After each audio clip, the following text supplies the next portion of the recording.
Berita bahagia bagi seluruh jenjang pensiunan, kabar terbaru soal rencana pensiun PNS dapat 1 miliar rupiah, yuk simak. Jakarta, dilansir dari CNBC Indonesia, kabar pensiunan para pegawai negeri sipil PNS bisa mendapatkan 1 miliar tak kunjung menemukan titik terang. Bahkan, sampai munculnya rencana pengaturan pensiun dini massal PNS, skema pensiunan yang baru belum juga ditetapkan. Menteri Pendayagunaan Aparatur Negara dan Reformasi Birokrasi PANRB Abdullah Azwar Anas mengaku belum tahu banyak ihwal realisasi rencana skema pensiun dini terbaru yang memungkinkan para pensiunan PNS bisa mendapatkan 1 miliar pada saat usia tuanya. "Saya malah baru dengar pensiun 1 miliar, kata Azwar saat ditemui di kantornya, Jakarta. Kendati begitu, Anas menekankan rencana pengaturan pensiun dini massal sebagaimana yang ada di draft RUU ASN sendiri sebetulnya akan serupa dengan pengaturan pensiun dini di perusahaan, baik di BUMN maupun swasta. Ini kan banyak terjadi di BUMN, bagaimana BUMN ini yang sebagian tidak produktif, kurang sehat, dia kan bisa mengajukan, dan dapat pensiun. Nah, bagaimana dengan jumlah ASN yang sekarang 4,2 juta ini yang kadang sebagian sudah sakit, tapi tetap hanya terima gaji," tuturnya. Menurut Anas, pengaturan pensiun dini itu pada dasarnya juga merupakan buah dari usulan para ASN, termasuk yang ada di daerah di samping DPR sendiri.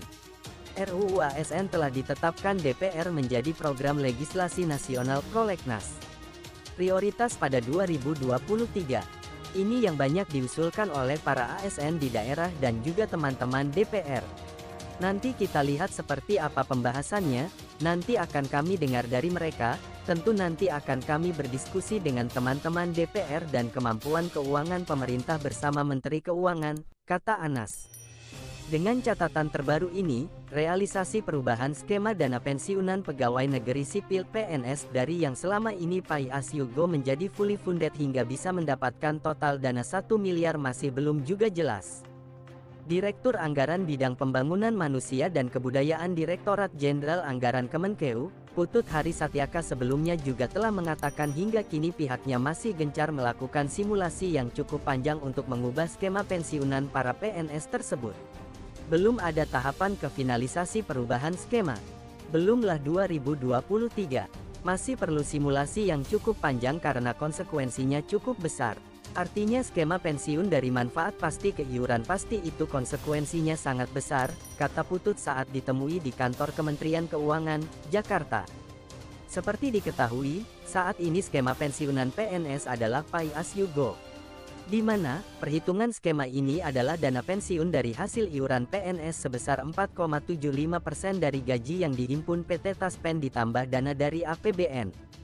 Dengan skema yang baru ini atau disebut dengan iuran pasti alias fully funded, uang pensiunan yang diterima PNS akan lebih besar, karena iuran yang dikenakan adalah persentase dari take home pay THP, yang jumlahnya lebih besar. Skema fully funded selain diambil dari persentase THP, pembayarannya juga akan dibayarkan patungan antara PNS dan pemerintah sebagai pemberi kerja. Maka dari itu, bukan hal yang mustahil pensiunan PNS bisa mengantongi 1 miliar.